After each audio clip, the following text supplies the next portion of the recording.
সবকিছু প্রমাণ করার মানদণ্ড কোরআন, কোরআনকে প্রমাণ করার কিছু নাই আছে। আমি বলে থাকি, একটি ফুটন্ত গোলাপ দেখে বোঝা যায় এটা গোলাপ, মধ্যাহ্নে দিবাকর সূর্য দেখে বোঝা যায় এটা সূর্য, কোরআন পড়লেই বোঝা যায় এটা আল্লাহর কালাম। সুবহানাল্লাহ বলবেন, এটা আল্লাহ সুবহানাল্লাহি রাব্বিল আরশিল আযীম। সেই ঈমানের কথা বলতে যে আল্লাহ পাক বলেন, আল্লাযীনা ইউমিনুনা বিল গায়ব, যারা বিশ্বাস স্থাপন করে গায়বের উপর। ঈমানটা গায়ব, ঈমানটা কি? এখন গায়ব কাকে বলে? প্রশ্ন আসে, বলবো? শুধু না দেখা না, বাতাস দেখি না, এটা কি গায়ব নাকি?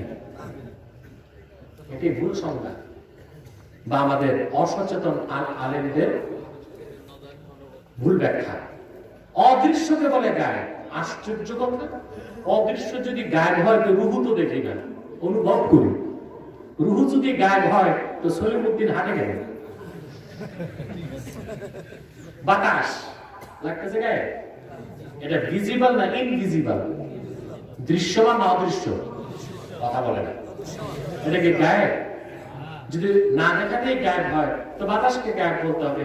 বাতাস যদি গায়েব হয় তা নাকি দিয়ে ঢুকে কি না? বিশ্ববরণ্য মুফাসসির ইমামে খাজেন তাফসীর খাজেনে তাফসীর করেছেন, কুল্লু মা গাবা আন হাওয়াসিল খামসা, প্রত্যেক সেই জিনিস যা পঞ্চ ইন্দ্রিয় থেকে দূরে তার নাম গায়েব। ইন্দ্রিয় কয়টা? পাঁচটা। কয়টা? চক্ষু, কর্ণ, জিহ্বা, নাসিকা মানে নাক। আপনারা কি বলেন? নাক। ও, আমাদের সাথে আপনাদের অনেক কিছু তো মিল আছে।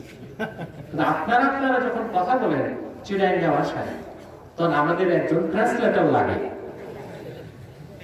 আমরা বুঝি না এটা বাংলা না ফ্রান্সিস না ডাচ, ইংলিশ হলে তো বুঝি, ঠিক আছে?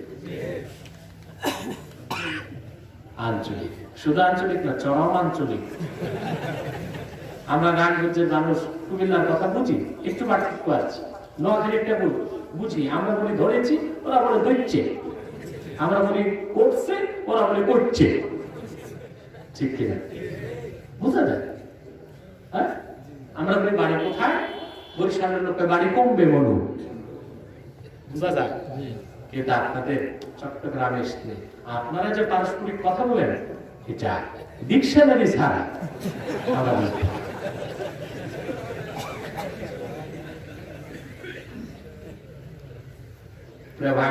কষ্ট হচ্ছে না? তো বসে লাভ কি? কষ্ট না হলে সওয়াব নেই। কষ্ট হচ্ছে, মিষ্ট লাগে। কোরআন কারীমের সাথে যে কষ্ট, ওটার মজাটাই তো ভিন্ন, ঠিক কিনা?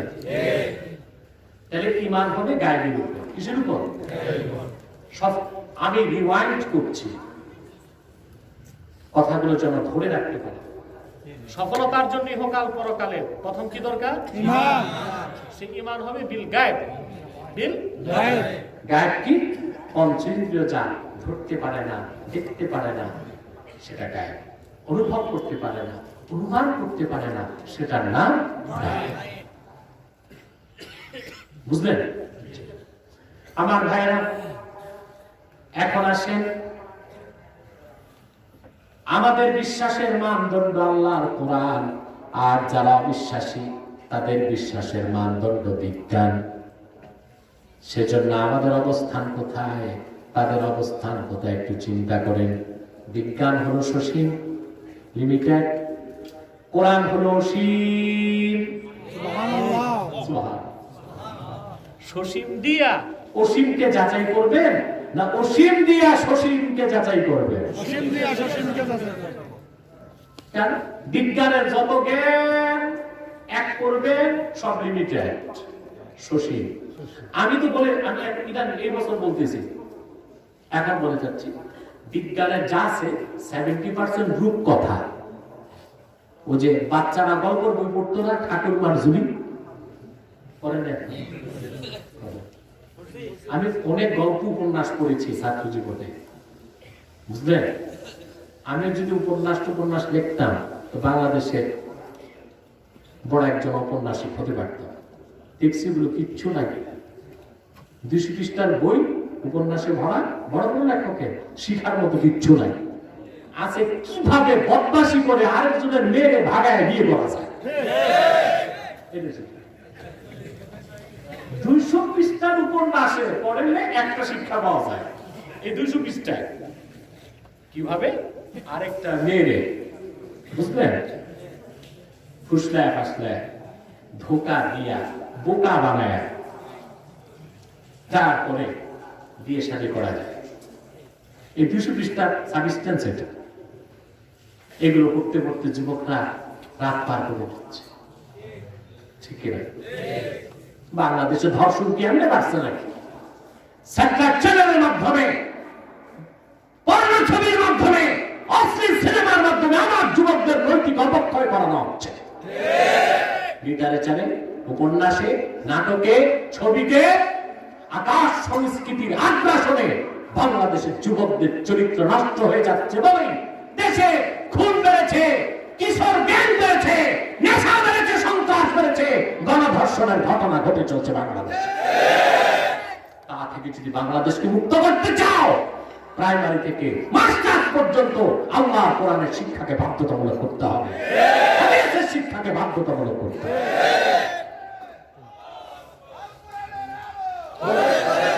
আমার বান্দারা ঘুম থেকে উঠছে মোটে।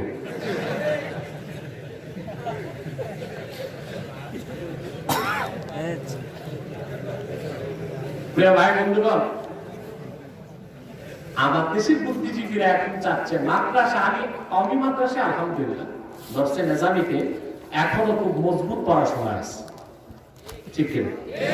শুধু সার্টিফিকেট না নেওয়ার কারণে, এই যে সার্টিফিকেটের যে চিন্তা হয়েছে ব্যাপার, এটার পক্ষে আমি নৈতিকভাবে নই। এই সার্টিফিকেটের মানে আলিয়ার মতো দুর্বল করে দেওয়া হবে। সব জায়গায় যদি ডিগ্রি আর সার্টিফিকেট খুঁজি, এলেমের ধারক হবে কারা? ঠিক আছে? আজকে আলিয়া মাদ্রাসা ওল্ড স্কিমকে নিউ স্কিম করা হয়েছে, নিউ স্কিম হয়ে গেছে স্কুল কলেজ। এখন যে আলিয়া আছে এখানে ক্লাস নেই, এখানে সরকারি মাদ্রাসা আলেমরা আছে, তারা যখন পড়ছেন আলিয়াতে তখন কমি আলিয়াতে পার্থক্যই ছিল না, ছিল সব কিতাব পড়েছেন তারা, নাহও, সরফ, বালাগাত সব পড়েছে। কিন্তু এখন কি অবস্থা? কিছুই নাই, কিছু নাই। এরপর আমার দেশের আলিয়া মাদ্রাসার ছাত্ররা তাদের ইন্টেলিজেন্ট কুইশন, তাদের মেধা প্রজ্ঞায় এত ভালো রেজাল্ট করে ঢাকা বিশ্ববিদ্যালয়ের ভর্তি পরীক্ষায় প্রথম হয়ে যায়। নাস্তিকরা ভর্তি নেয় না। ঢাকা বিশ্ববিদ্যালয়ের 8টা ফ্যাকাল্টিতে আলিয়া মাদ্রাসার ছাত্র ভর্তি নিষেধ, অথচ তারা ভর্তি পরীক্ষায় প্রথম স্থান লাভ করছে। যদি যোগ্যতা নাই থাকে, তোমার স্কুল কলেজের ছাত্রকে যারা তাদের সাথে প্রতিযোগিতায় প্রথম হয়েছে কি যোগ্যতা ছাড়া, কিন্তু ভর্তি হতে দেয় না। এটা ঈর্ষা, এটা হিংসা, এটা বিদ্বেষ। তারা বলে আলিয়া মাদ্রাসায় যে বিজ্ঞান পড়ে, অঙ্ক পড়ে, তা পর্যাপ্ত না। তার মানে কোরআন হাদিসের যা আছে পুরাটা বাদ দেন, বাদ দিয়ে আমাদের ছাত্রদের মতো ডারউইনবাদী হয়ে যান, নাস্তিক হন, ইহজাগতিক হন, ঠিক না? সকাল সন্ধ্যায় ইয়াবা খাবেন, মেয়েদের সতীত্ব সম্ভ্রমকে নষ্ট করবেন, তবেই তো আপনারা আধুনিক হবেন, প্রগতিশীল হবেন, বিশ্ববিদ্যালয়ে চান্স পাবেন, বড় কর্মকর্তা হবেন, দেশের কিছু একটা হইবেন। ওরা শুধু চায় শিক্ষা হবে উৎপাদনমুখী। আমরা বলি না, আমরা চাই শিক্ষা হবে নৈতিকতা মুখী প্লাস উৎপাদনমুখী। শিক্ষা হবে পরকালমুখী। যেটাও ঠিক মতো বলতে পারলেন, ঠিক কিনা? শিক্ষা কি শুধু উৎপাদনমুখী হবে না পরকালমুখী? কথা বলেন, কি হবে? পরকালমুখী হতে হবে, ঠিক কিনা? তো বলছিলাম আপনার গায়েবকে বিশ্বাস। গায়েব কাকে বলে বলতেছিলাম, বিজ্ঞানের সব জ্ঞান এক করবেন, এটা লিমিটেড। কোরআন আনলিমিটেড। সব ভাষায় আপনাকে বুঝাই দিচ্ছি ভাইরা, বিজ্ঞানী বলুন, দার্শনিক বলুন, ডাক্তার বলুন, ইঞ্জিনিয়ার বলুন, সমাজ সেবক, রাষ্ট্রের সেবক, যে কোনো বিদ্যার মাধ্যমে মানুষ জ্ঞান অর্জন করুক, জ্ঞান অর্জন করার মাধ্যম মাত্র পাঁচটা: চোখ, কান, নাক, চামড়া এবং জিহ্বা। পঞ্চ ইন্দ্রিয়ের বাইরে মানুষ জ্ঞান অর্জনের কোনো মাধ্যম তার কাছে নাই। আছে? এখন আপনি বলুন, বিজ্ঞানী, দার্শনিক, প্রযুক্তিবিদ, তাদের যে জ্ঞান অর্জনের মাধ্যম পাঁচটা, এই পাঁচটার ক্ষমতা কি অসীম না সসীম? মেডিকেল সায়েন্স বলে একটি মানুষ খালি চোখে শুধু দেখতে পায় মাত্র 21 মাইল। কত? 21 মাইল। এটা বেশি না কম? একটা ঈগল দেখে কয়েক সময়, একটা মানুষ দেখে। হ্যাঁ, বিপরীত দিক থেকে যদি আলো রিফ্লেক্স থাকে ওটা ভিন্ন বিষয়। আমরা তো নক্ষত্র দেখি, ওটা দিক থেকে আলো আসে বলে। কিন্তু যে বিপরীত দিক থেকে আলো রিফ্লেক্স না থাকে, একটি মানুষ শুধু দেখতে পায় 21 মাইল। আর এখন যে পরিমাণ কার্বাইড এবং ফরমালিন খাচ্ছেন, এটা মনে হয় 7-8 মাইলের বেশি যাবে না। ছোট ছোট বাচ্চা, 10 বছরের বাচ্চা 2500 পাওয়ারের চশমা লাগে, এত মোটা। চোখের যে কি অবস্থা বোঝা যাচ্ছে, ঠিক কিনা?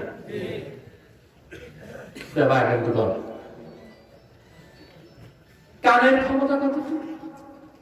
কোন শব্দের কম্পাঙ্ক যদি সেকেন্ডে 20,000-এর বেশি হয়, এই তীব্র আওয়াজ মানুষ কানে শুনবে না। আর কোন শব্দের কম্পাঙ্ক যদি সেকেন্ডে 20-এর কম হয়, এই ক্ষীণ আওয়াজও মানুষ শুনবে না। সেজন্য তো কানের পাশ দিয়ে পিঁপড়া হাঁটে, পিঁপড়ার পায়ের শব্দের আওয়াজ শুনতে পান না, কারণ ওটার কম্পাঙ্ক সেকেন্ডে 20-এর কম। অপরদিকে 3.5 হাত নিচের কবরে তর্জন আছে, গর্জন আছে, আওয়াজ আছে, শুনতে পান না, কারণ কবরের আওয়াজ সেকেন্ডে তার কম্পাঙ্ক 20 লক্ষেরও বেশি। কানে শোনেন না, সেজন্য এটাই লজিস্টিক এবং সায়েন্টিফিক। কানের ক্ষমতা অসীম না সসীম? কথা বলেন। চোখের পাওয়ার অসীম না সসীম? জিহ্বা, জিহ্বায় কি খান আপনি, কি স্বাদ পান? 5 স্টারে খাইছেন কোনোদিন? জানি না, বুঝছেন? এখন আপনি 5 স্টার ঢাকাতে যদি যান, 3400 টাকা দিলে আপনি খেতে পারবেন বুফে। কত? ওখানে প্রায় 120টা আইটেম পাবেন খেতে। আপনি বুফে ঢুকবেন 3400 টাকা দিয়ে, আপনি স্বাধীন, সারা গরুর মতো যা পারেন খাবেন, নিতে পারবেন না। একটা মানুষ কি খায়? কিছু খেতে পারে? কিন্তু এই 120টি আইটেম 5 স্টারের এক জায়গায় করেন, স্বাদ আছে কয়টা? মাত্র 6টা। ঝাল, টক, মিষ্টি, ন্যানো, তেতো, পানসা। খাইছেন কত বল? কিন্তু স্বাদ পাইছেন? জিহ্বার পাওয়ার লিমিটেড না আনলিমিটেড? তারপর আল্লাহ তাআলা দয়া করে জিহ্বাতে 10,000 টেস্টিং বার্ড ফিট করে রেখেছে। সুবহানাল্লাহ। টেস্টিং বার্ড হচ্ছে এমন ডিভাইস, আপনি স্বাদ জিহ্বায় দিলেই মজা পাবেন। সুবহানাল্লাহ। দুনিয়াতে আছে 6টা, এত দিচ্ছেন কেন? বাকিটা জান্নাতের জন্য। সুবহানাল্লাহ। প্রিয় ভাই বন্ধুগণ, ঠিক এভাবে পঞ্চেন্দ্রিয়ের ক্ষমতা খুব কম। এই জন্য পঞ্চ ইন্দ্রিয়ের মাধ্যমে মানুষ যদি গায়ককে খুঁজতে চায়, এটা তার নির্বুদ্ধিতা। কি হবে? এটা কি নির্বুদ্ধিতা হবে। আমেরিকার নাসাতে মহাকাশ গবেষণা করে যারা, তাদের কাছে টেলিস্কোপ আছে। কি? বায়োস্কোপ না, টেলিস্কোপ। সেটা নর্মাল টেলিস্কোপ না, সুপার কম্পিউটারাইজড টেলিস্কোপ। নাসাতে বসে মিলিয়ন মিলিয়ন সূর্য, সূর্যটা খুব কাছে আমাদের, কত কাছে জানেন? 15 কোটি কিলোমিটার দূরে। এটা কাছে, কারণ আমরা সৌরজগতের পরিবার, ঠিক কিনা? আমাদের পৃথিবীটা সূর্যের সদস্য, সৌরজগতের সদস্য। এই জন্য সূর্যটা কাছে, তারপরও কত দূরে? 15 কোটি কিলোমিটার দূরে, ওখান থেকে আলো আসতে সময় লাগে 8 মিনিট 20 সেকেন্ড সূর্য উঠলে। কারণ আলোর গতি সেকেন্ডে 1,86,000 মাইল। সেই জন্য সূর্য থেকে আলো পৃথিবীতে আসতে সময় লাগে কত? 8 মিনিট 20 সেকেন্ড। নাসাতে বসে বিজ্ঞানীরা দেখেছে সূর্যের চেয়ে মিলিয়ন মিলিয়ন মিলিয়ন আলোকবর্ষ দূরে নক্ষত্র আছে। এই যে টেলিস্কোপে যে বিজ্ঞানী দেখে, সে যদি 2 চোখে অন্ধ হয়, তো টেলিস্কোপ দিলে কি বায়োস্কোপ দিলে কি ও কি দেখবে? ও তোর নাকের আগায় যে মাছি বসছে তাও দেখবে না। তাহলে বিজ্ঞানীর জ্ঞান অর্জনের মূল মাধ্যম কি? টেলিস্কোপ না চোখ?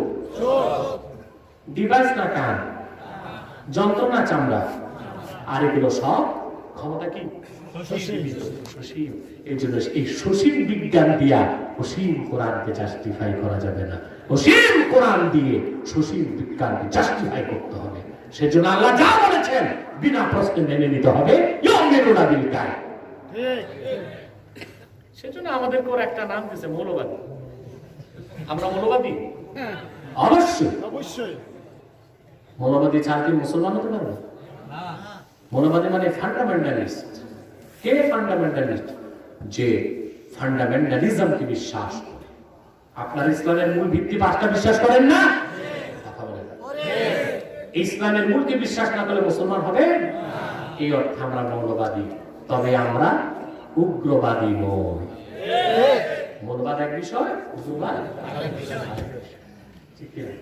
আবার আমাদেরকে একটা গালি দেওয়ার, আমরা সাম্প্রদায়িক। আমি চ্যালেঞ্জ করেছি বুদ্ধিজীবীদেরকে বাংলাদেশে, এবং আমার ওপেন চ্যালেঞ্জ, যতদিন আমি বাংলাদেশে বেঁচে থাকবো তাদের কাছে, বুদ্ধিজীবীদের কাছে, একমাত্র মুসলমান সাম্প্রদায়িক আর সকল ধর্মের লোক সাম্প্রদায়িক। সাম্প্রদায়িক কাকে বলে? যে সম্প্রদায় তার নিজের জন্য সে সাম্প্রদায়িক। মুসলমান নিজের জন্য না, গোটা বিশ্বের কল্যাণে। কোরআন কারীমে আল্লাহ তাআলা বলেছেন, কুনতুম খায়রা উম্মাতিন উখরিজাত লিন-নাসি তা'মুরুনা বিল মা'রুফি ওয়া তানহাউনা 'আনিল মুনকার ওয়া তু'মিনুনা বিল্লাহ। তোমরাই উম্মতে মুহাম্মাদী শ্রেষ্ঠ জাতি। উখরিজাত লিন-নাস আই আখরাজাকুমুল্লাহু লিনাফইন নাস। গোটা বিশ্ব মানবতার কল্যাণে আল্লাহ পাক তোমাদেরকে বের করেছেন। আমরা কি আমাদের জন্য না সবার জন্য? সবার জন্য। আমরাই অসাম্প্রদায়িক, আমরাই। আর ওরা সাম্প্রদায়িক। ওরা কি বাকিরা সাম্প্রদায়িক, আমরাই অসাম্প্রদায়িক। ঠিক কি না?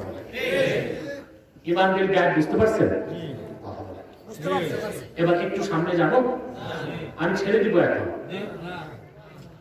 আমি অসুস্থ আগে বলেছি, আজকে তো আমাকে মাফ করতে হবে। তারপর মাইক যা অবস্থা, জানি না আমার গলায় ডিস্টার্ব হচ্ছে না মাইকে ডিস্টার্ব, এটা বুঝতেছি না। আমার মনে হয় ঠান্ডা লেগে আছে, তো আমার মাইকে ডিস্টার্ব আছে, মাইকেও ডিস্টার্ব আছে। আমি দোষটা আমার উপরেই নিয়েছি যেন মাইকেল রাগ না করে। কারণ এতগুলো মানুষ বসে আছে, ওর মাইকের বদনাম করলে ওর ব্যবসা তো ডান্ডি পটাশ। আমি তো তার ক্ষতিটা চাই না। হ্যাঁ প্রিয় ভাই বন্ধুরা, ডিব্বা কি একটা না দুইটা? না, এটা তো মাথা মানুষের। তুমি তো দূরে বসো না, ডিব্বা থেকে দূরে বস। আমি ভাবছি এটাও একটা ডিব্বা।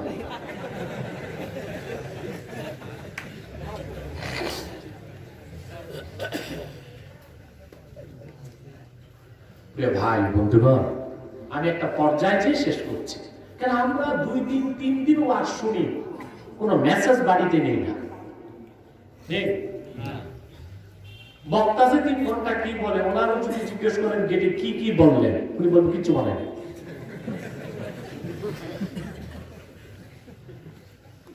আর শ্রোতা বাড়ি যাওয়ার পর যদি বউ জিজ্ঞেস করে ভাত দেওয়ার সময় কি কইছে বলা যায়, এ বলবে আবার কিছু বলে না। তো কি শুনছো? মজা লাগছে।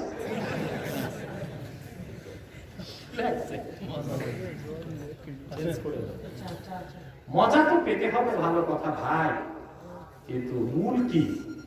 আপনাকে একটা বার্তা নিয়ে বাড়ি যেতে হবে, সেই হিসেবে জীবন গঠন করতে হবে।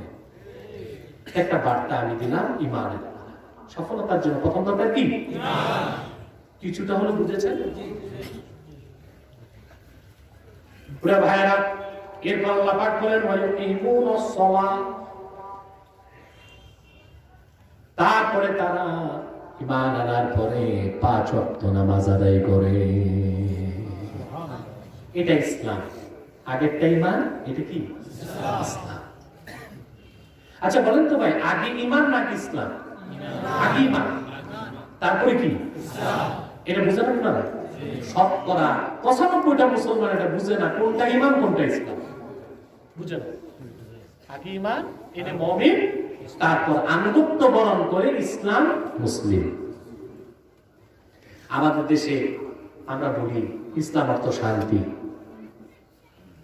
আবার ক্ষুদ্র জীবনে খুঁজে এই রকম ব্যাখ্যাটা পাইনি। কেন এই ব্যাখ্যাটা আমরা করি? ইমামে ফখরুদ্দিন রাজি রাহমাতুল্লাহি আলাইহি ইসলাম শব্দের ব্যাখ্যায় লিখেছেন ওয়া আসলুহু মিনাস সিলমি হুয়াল ইনকিয়াদুজ যাহির মা শারতি ইনকিয়াদিল বাতিন। কালেমাকে অন্তরে বিশ্বাস করার পরে যদি কেউ বাহ্যিক আনুগত্য প্রদর্শন করে তার নাম ইসলাম। ইসলাম অর্থ আনুগত্য, ইসলাম অর্থ আত্মসমর্পণ। তবে আল্লাহর আনুগত্য বরণ করলে দুনিয়া ও আখিরাতে শান্তি, সেই অর্থে ইসলাম অর্থ শান্তি হতে পারে। কথাটা ব্যাখ্যা সাথে কথাটা কি কথা বুঝতেছেন? তা আগে কি ঈমান এলে মুমিন, তারপর আনুগত্য বরণ করলে ইসলাম, মুসলিম। আল্লাহ পাক ঈমানের পর প্রথম আনুগত্য দিলেন সালাত, নামাজ। ঠিক কি না? আপনি যে মুসলিম তার সিগনিফিকেশন এটা। আপনি কি কথা বলেন? চিহ্ন কি? আপনি যে মুসলিম। আচ্ছা ভাই, ঈমানটা দেখা যায়? এটা মনে থাকে। কোথায় থাকে? ইসলামটা দেখা যায়। ইসলামটা দেখা যাওয়ার জন্য আল্লাহ ও তার রাসূল সাল্লাল্লাহু আলাইহি সাল্লাম প্রথম যে আলামতটা দিয়েছেন তা হলো সালাত, নামাজ। এটা বুখারী ও মুসলিমের হাদিসে এসেছে। আল্লাহর হাবিব ইরশাদ করেছেন, হাদিসটি বুখারীতে আছে, মুসলিমে আছে, মিশকাতে আছে। আল্লাহর হাবিব সাল্লাল্লাহু আলাইহি সাল্লাম বলেছেন, মান সাল্লা সালাতানা ওয়াস্তাকবালা কিবলাতানা ওয়া আকালা যাবিহাতানা ফাযালিকাল মুসলিম। যে ব্যক্তি ঈমান আনার পরে আমাদের নামাজ পড়লো, আমাদের কিবলা কাবাকে মানলো, আমাদের জবাইকৃত পশুর গোশত খেলো, সে লোকটি মুসলিম।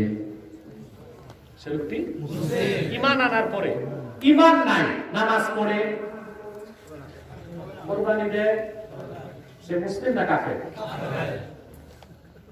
তাকে মুসলিম বলার সুযোগ নাই। এই ব্যাপারে আমার আরো ডকুমেন্টারি আলোচনা আছে।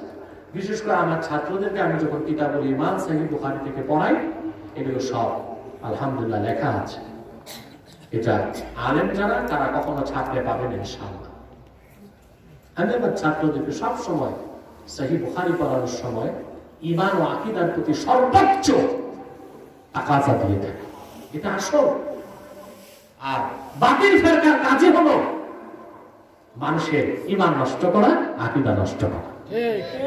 বড় দুঃখজনক, বাংলাদেশে 72 বাতিল ফেরকার 72টাই আছে।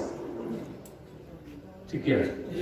কাফের মুশরিকের সাথে 72 ফেরকা সবগুলোই আছে বাংলাদেশে। এই জন্য ছোট্ট দেশে মানুষ বেশি, তো সমস্যাও বেশি। প্রিয় ভাই বন্ধুগণ, তার ঈমানের পরে কি? সালাত।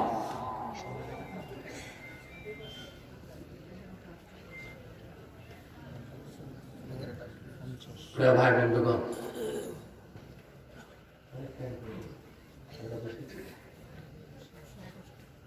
প্রায় 4 ঘন্টার বেশি হয়ে গেছে। আর 2, 4, 5, 10 মিনিটের মোনাজাত। ঠিক আছে ইনশাআল্লাহ? তাহলে সালাত আদায় করবেন। আপনি মুসলিম হতে চান, ঈমানের পর কি লাগবে? 5 ওয়াক্ত সালাত আদায় করতে হবে আপনাকে।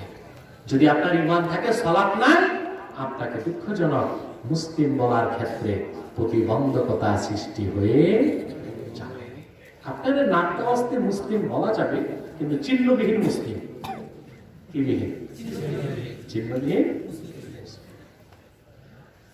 তারপরে আল্লাহ তাআলা বলেন ওয়া মিম্মা রাযাকনাহুম ইউনফিকুন। সালাতের পর সে যে মুসলিম ইসলাম প্রবেশ করবে, দ্বিতীয় বৃহত্তম কাজ হলো আমি যা দান করেছি তা থেকে তারা খরচ করে। কি করে? কি করে? খরচ করে। আমি আজকে অসুস্থ, খুবই শারীরিকভাবে অসুস্থ। আমি আলম সাহেব সব প্রশ্ন আপনি জমা করেন, সময় চাও তো 1.5 ঘন্টা হয়ে গেছে। কি সময়? আচ্ছা আচ্ছা, দিব দিব দিব দিব ইনশাআল্লাহ। ওরে ভাই বন্ধুগণ, কথা খেয়াল করছেন? যাকাত, সাদকা, নুজুর, মান্নত, এই যা কিছু আপনি করবেন সব আল্লাহর পথে খরচ বলে গণ্য হয়ে যাবে। বড় আফসোস, আমরা যাকাতটা ঠিক মতো দেই না। নফল সদকা, নফল খরচ তার ধারে কাছে আমরা নাই। বাংলাদেশের মানুষ যাকাতটা ঠিক মতো দেয় না। দেয় যাকাত কতটুকু? যার 1 লক্ষ টাকা আছে 2,500 টাকা যাকাত দিতে হবে। এভাবে বাংলাদেশে যাকাত দেওয়ার লোকের সংখ্যা খুব খুব। আমি যদি একটা কথা বলি আপনারা মানবেন কিনা জানি না, বাংলাদেশে সবচেয়ে বেশি যাকাত খায় বাংলাদেশের ধনী মানুষরা। একমত অবশ্য। কিভাবে? সে যে যাকাত দেয় না, গরিবেরটা সে নিজে খাচ্ছে, ওটা যাকাত খাচ্ছে। যার 1 লক্ষ টাকা 2,500 টাকা তার না, ওটা কার? সেটা তো সে দিচ্ছে না, খাচ্ছে। তাহলে সে তার নিজের যাকাত নিজে খাচ্ছে। এর জন্য বাংলাদেশের পুঁজিপতি, শিল্পপতি যারা কোরআন সুন্নাহ মানে না, তারা সবচেয়ে বড় যাকাতখোর। এটা আপনারা বুঝেছেন কিনা আমি জানি না। বুঝছেন না? যাকাত তো দিতেই হবে, অর্ডার। কিন্তু আল্লাহ তাআলা সবচেয়ে খুশি হন নফল সদকা। অসুস্থ মানুষকে চিকিৎসা সেবা দেওয়া, অভাবী মানুষকে খাদ্য পৌঁছে দেওয়া, যার বাসস্থান নাই তার বাসস্থান দেওয়া, সুবহানাল্লাহ। যার শিক্ষা নাই তাকে শিক্ষার ব্যবস্থা করে দেওয়া, সুবহানাল্লাহ। এটা করতে হবে আপনাদের। আপনারা যত বেশি কোরআন সুন্নাহ অনুযায়ী মুসলমানের জন্য দরদি হবেন, এনজিও খ্রিস্টানদের চক্রান্ত তত বুমেরাং হতে থাকবে বাংলাদেশে। এই যে এনজিও গুলো বাংলাদেশে দেখেন না, ব্রাক, আশা, নিরাশা, আক্ষেপ, পদক্ষেপ, ঠিক হ্যাঁ, আশা, নিরাশা, সহসা, ব্যাংকে ছাতার মতো এনজিও সারা বাংলাদেশে পড়ে গেছে। সুদের মাধ্যমে বাংলাদেশের মানুষকে সুদখোর বানাচ্ছে। পুরুষকে ঋণ দেয় না, মহিলাটারে দেয়। তাদের চক্রান্ত কত গভীর। প্রথমে মহিলাটার পর্দা নষ্ট করে, ঘরটাকে একটি সুদী পরিবার বানায়। পরবর্তীতে মহিলাটি বেপরদা হয়ে পরকীয়ায় লিপ্ত হয়, সংসারে আগুন ধরে যায়। এই হচ্ছে এনজিওদের সুদূর প্রসারী চক্রান্ত বাংলাদেশে। দি ইসলামাইজেশন, একটি ইসলাম মুক্ত বাংলাদেশ করার চক্রান্তে তারা এগিয়ে যাচ্ছে। যদি তা দমন করতে চান, কথা বলে না, তাহলে তাদেরকে ডিফেন্স দিতে হবে কোরআন সুন্নাহর পদ্ধতিতে। তারা আমার দেশের লক্ষ লক্ষ মানুষকে অভ্যস্ত করে দিচ্ছে,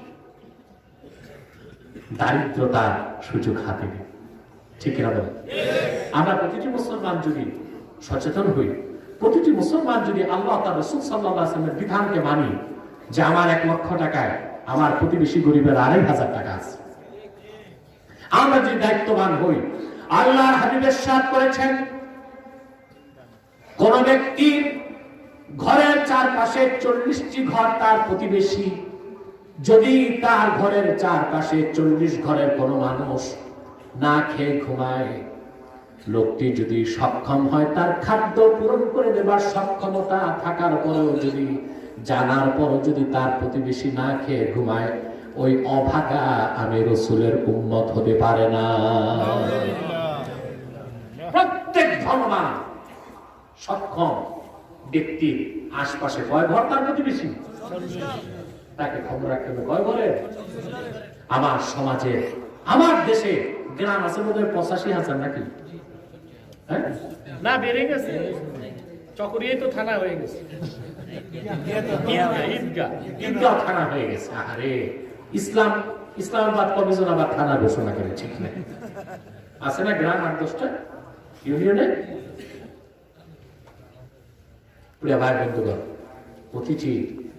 প্রতিটি এলাকার প্রতিটি মুসলমান যদি তার আশপাশের 40টি ঘরকে তার প্রতিবেশী মনে করে, আর প্রত্যেকেই যদি দায়িত্ববান হয়ে যান, যে মুসলিমের অভাব তার অভাব পূরণ করে, যে মুসলিম মেয়েটির বিয়ে হচ্ছে না তার বিয়ের ব্যবস্থা করে দেয় তারা, যার ঘর নাই তাকে ঘর দেয়, যার চিকিৎসা সেবা পাচ্ছে না তাকে ওষুধের ব্যবস্থা করে দেয়, বাংলাদেশে দারিদ্রতা থাকবে না। দারিদ্রতা জায়গা নেবে জাতীয় জাদুঘরে। ঠিক না? আমরা তা করছি না, এটা আমরা দায়িত্বহীনতার পরিচয় দিচ্ছি। ঠিক না? সেই জন্য আমার দৃষ্টিতে এটা সম্ভব যদি সমাজটা হয় পঞ্চায়েত কেন্দ্রিক না মসজিদ কেন্দ্রিক। কি কেন্দ্রিক? আমাদের এখন সমাজটা কি কেন্দ্রিক? পঞ্চায়েত কেন্দ্রিক। পঞ্চায়েত কেন্দ্রিক সমাজ ঘরে সমাজ চালায়। সমাজ ঘরে যারা বসছে তাদের চরিত্রগুলো ফুলের মতো পবিত্র। এক একজন সুদ খায়, ঘুষ খায়, ঠিক কিনা? তারপরে আঙ্গুর ফুলে কলা গাছ, বিচার আচারে দোনো দিক থেকে 2 পাইস, আরেকজনের খেতে সীমানা ধাক্কা ধাক্কি করে। এই লোকগুলোকে আমরা দায়িত্ব দিয়ে বসিয়েছি সভাপতি, সেক্রেটারি, ঠিক কিনা বলে? মসজিদ কমিটিতে, মাদ্রাসা কমিটিতে, ওয়াজ কমিটিতে, পঞ্চায়েত কমিটিতে। সমাজ তো খুব ভালোই চলবে, কি বলে? যদি রুটি বন্টনের দায়িত্ব বানরকে দেন, রুটির ভাগ আর পাইবেন না। পাবেন? আমরা এটা মনে হয় ক্লাস 7-এ পড়েছিলাম, ইংলিশ র্যাপিড রিডারে, ইংরেজি সাহিত্যে একটা গল্প পড়ছিলাম। হ্যাঁ, ক্লাস 7-এ র্যাপিড রিডারে পড়েছিলাম ইংরেজি সাহিত্যে। 2 ইঁদুরে একটা ব্রেড চুরি করছে। ব্রেড বুঝেন? পাউরুটি। এখন 2 ইঁদুরে ঝগড়া লাগছে, সমান ভাগ করো, আমরা কেমনে করবো? তো কই বানরের কাছে চল। ইঁদুর 2টা গেছে বানরের কাছে, যে স্যার এটারে সুষম বন্টন করে দেন। বানরে পাইছি, ভাগ করি আমি, তোমরা দুজন ভদ্রতার সাথে বসো, তাড়াহুড়া করবে না, সিরিয়াল মেনটেন করো। বানরের মতো খাইবে না, সমান তো হইল না, তোমারটা একটু বড়, একটু ছোট করে নেই, আবার একটু খাইছি, কয়েকটা বেশি ছোট হয়ে গেছে, এটা বল, এটা একটু খাই দে। এই সমান করতে করতে ব্রেড গেছে বানরের পেটে, ইঁদুর 2টা বেজার মুখে চলে আসছে।